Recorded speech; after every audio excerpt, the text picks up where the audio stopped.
Bienvenidos al Inversor Inquieto, saludos de Francisco González, colaborador del Inversor Inquieto, asesor financiero de Andbank, y hoy quiero hablarles sobre la denominada nueva fiebre del oro, ese momento que está aupando a la materia prima, al metal precioso, con un muy buen comportamiento y caminando hacia conseguir este año 2025 uno de las mejores revalorizaciones de la historia. No en vano, los últimos 45 años, y si ahora fuera el final del año, podríamos decir que es la mayor revalorización desde el año 1979. Allá por entonces llegó a subir un 136%, pero desde aquel momento la subida anual más fuerte ha sido la que estamos viviendo en este año 2025. En este entorno de los $3.670 la onza, como saben es como se valora el metal precioso, en el precio en dólares por onza, y la onza son apenas algo más de 30 gramos. Pues como decimos, ese precio récord se ha conseguido y lo está manteniendo de forma sostenida en esta época del año. Hay que buscar varias razones para ello y ahora entraremos a comentarlo. En cualquier caso, como decimos, esta subida tan importante, pues no quiere decir que tenga que persistir en lo que queda de año y, de hecho hay voces que afirman que puede seguir subiendo con fuerza en estos 4 meses que tenemos por delante. Sea como fuere, y vamos a revisar, como decía, esas razones que apoyan ese comportamiento del oro en el momento actual, pues tiene que ver y mucho con unas razones como cuando se habla de las materias primas, factores de oferta o factores de demanda. En la parte de la oferta, la producción anual es un porcentaje muy pequeño del stock total que existe del oro. Por tanto, no afecta tanto lo que se produce, puesto que no se encuentran yacimientos nuevos importantes y no son lo suficientemente relevantes como para que afecte a esa oferta total. Por lo tanto, se puede decir que la oferta se considera más o menos fija. Por ello, es la demanda la que se ha desplazado al alza, son más los inversores dispuestos a comprar y dispuestos a pagar más, y eso es lo que explica conceptualmente la subida de precio del oro. Esa demanda viene por varias vías. Una de ellas tiene que ver con podemos definirla como demanda física, demanda industrial, que es la que tiene que ver o la que se ve afectada por adquisiciones que tienen que ver con la tecnología, con la joyería. Sigue siendo muy relevante en zonas como Asia, pero la mayor parte del comportamiento de esa subida de precios no viene tanto por esa demanda física, sino por una demanda financiera, por una demanda de inversores. Esos inversores que tanto privados como institucionales realizan de la misma. Factores como la incertidumbre o la bajada de tipos de interés tienen mucho que ver en estas compras, sobre todo en la parte de inversores privados. Y es que la incertidumbre lo que provoca es que se utilice el oro como uno de los activos para refugiarse, para protegerse según los momentos. Es cierto que en este año además viene acompañado por una subida del oro con una subida de mercados de riesgo, como puede ser el caso de la bolsa, que es el mercado de riesgo por excelencia. Pero, ya digo, en casos de incertidumbre suele ser el oro uno de los momentos o de los activos elegidos. En cuanto a la bajada de tipos de interés reales, que como saben son los tipos de interés menos la inflación, cuanto más bajos sean esos tipos de interés reales, más interés existe en comprar el oro. No hay que olvidar un aspecto muy importante, y es que ese oro o ese activo, contrario a lo que ocurre con otro tipo de activos financieros, no devenga ningún interés alguno. Es decir, aunque yo tenga acumuladas X gramos, onzas, kilogramos de oro o comprados, eso no me da un interés. Algo que se ocurre con unas acciones si me pagan dividendos o con unos bonos que pagan unos cupones correspondientes. Por tanto, eso es una particularidad, con lo cual la revalorización únicamente viene de subida de precio. No existe una rentabilidad económica como otro tipo de activos. Como decía, el incremento de demanda inversora Viene tanto del lado privado como del lado institucional. Luego veremos qué medios o qué formas hay para invertir de forma muy breve, para saber cómo podemos invertir en el oro, qué alternativas son las más usadas, pero como decíamos, la incertidumbre y la bajada de tipos de interés es uno de los aspectos que ha permitido que sean más los inversores particulares los que inviertan en oro. Y muy importante, no solo los institucionales de forma genérica, sino los bancos centrales.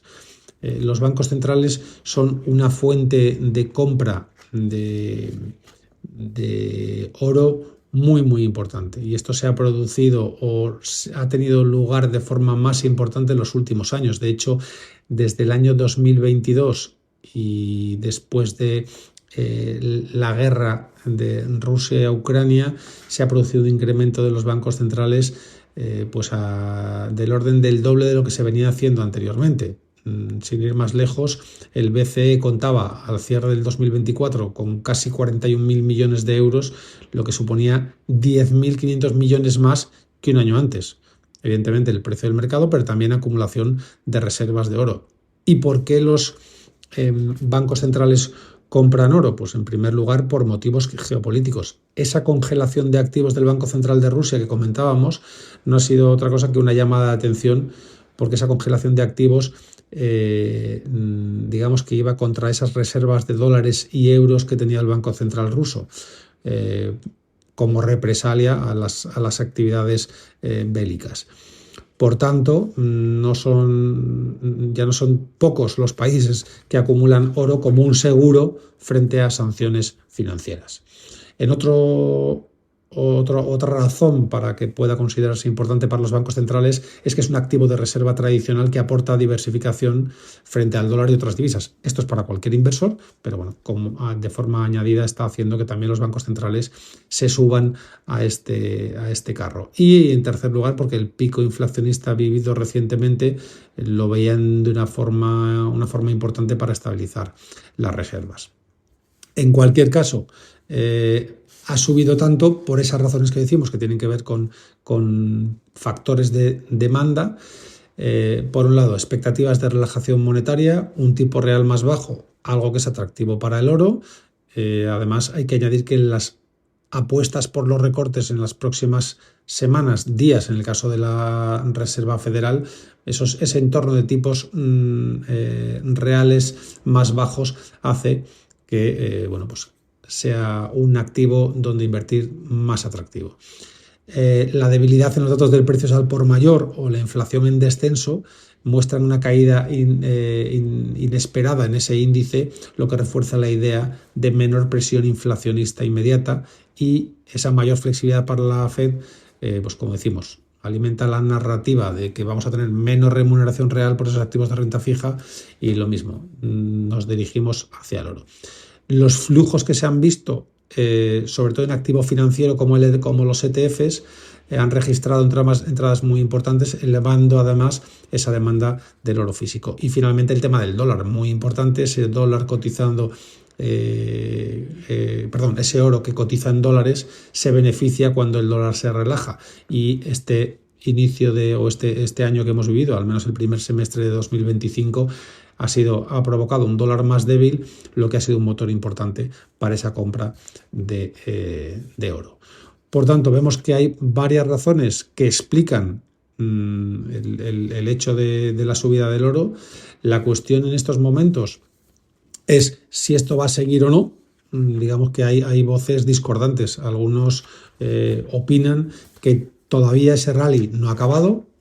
Como decíamos, esa nueva fiebre del oro que anunciábamos al principio, hay muchos que apuestan a que los $4.000 es un nivel relativamente cercano y que podría llegarse a los 5.000 sin demasiado esfuerzo. No quiere decir que esto vaya a pasar en los próximos meses, pero sí que está dentro de las expectativas que los expertos consideran, y por tanto, todavía cabe pensar que, aupado por todo lo que hemos comentado anteriormente y porque esa descorrelación con la renta variable que en este año no se está viviendo, puede hacer que siga siendo uno de los elementos atractivos y preferidos por muchos de los patrimonios, no solamente pequeños inversores, sino por supuesto institucionales, como hemos mencionado el caso de los bancos centrales, o grandes patrimonios.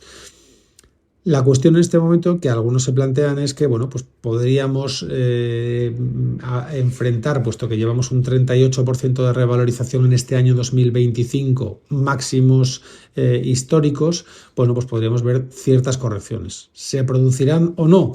Bueno, pues evidentemente es algo que no conocemos, no lo sabemos, pero bueno, no cabe duda de que hay muchos riesgos. En primer lugar, la política monetaria sorpresa, que sea menos acomodaticia de lo esperado, bueno, no está encima de la mesa, pero podría ocurrir si los datos macroeconómicos que vemos, los datos de inflación, de empleo en Estados Unidos, cambian. Por ahora y lo más próximo es que eso no vaya a afectar. Por otro lado, la fortaleza del dólar sigue soportando ese nivel del oro, pero bueno, pues en el caso de que, perdón, la debilidad en este caso, la fortaleza, si nos fuéramos de niveles de 1,17 que estamos en el momento actual y nos fuéramos a 1,10 o 1,06 que estábamos al principio de año, pues bueno, eso le va a afectar de forma negativa o le debería afectar de forma negativa si tenemos en cuenta lo que hemos comentado anteriormente.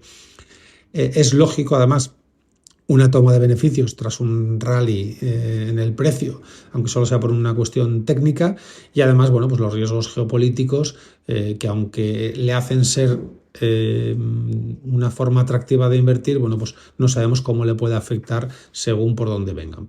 Desde luego que lo que hemos comentado anteriormente son los aspectos, bueno, que a priori esos 3 puntos, que se fortalezca el dólar, que exista una toma de beneficios por cuestión de técnica, o esa política monetaria que no parece lo más probable para que ocurra. ¿Y de qué forma podemos realizar la inversión en dólar? Bueno, hay varias maneras. Quizá las compras de acciones en empresas mineras de oro es una de las formas, digamos, más habituales hace años. Es cierto que la correlación entre el precio y las mineras no ha estado, digamos que no ha sido muy fiel, y por tanto no ha sido una forma real de beneficiarte de un precio de la onza como el que vamos viendo en el mercado. La alternativa es, por un lado, el oro físico, que requiere costes de almacenamiento, seguros.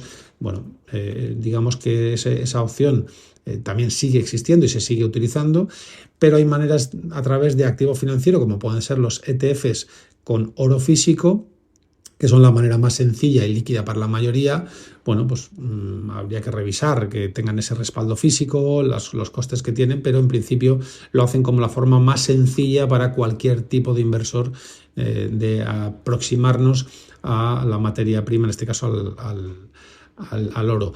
Y también se puede, por supuesto, a través de futuros y derivados. Eso sí, requiere otras condiciones, conocimientos, capital, disciplina, control de los márgenes, pero básicamente existen formas de aproximarse al metal precioso de forma relativamente sencilla.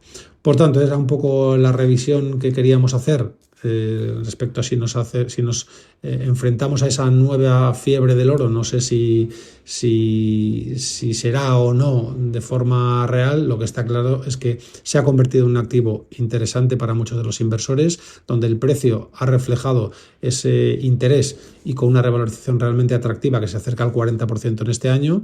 Y en cualquier caso sigue siendo una alternativa que permite diversificar las carteras, protegerse en ciertos entornos complejos y poder llegar a reducir la volatilidad para los inversores, que es al fin y al cabo para lo que estamos aquí con ustedes. Por el momento nada más, esto es lo que les quería comentar. Un saludo y hasta una nueva ocasión.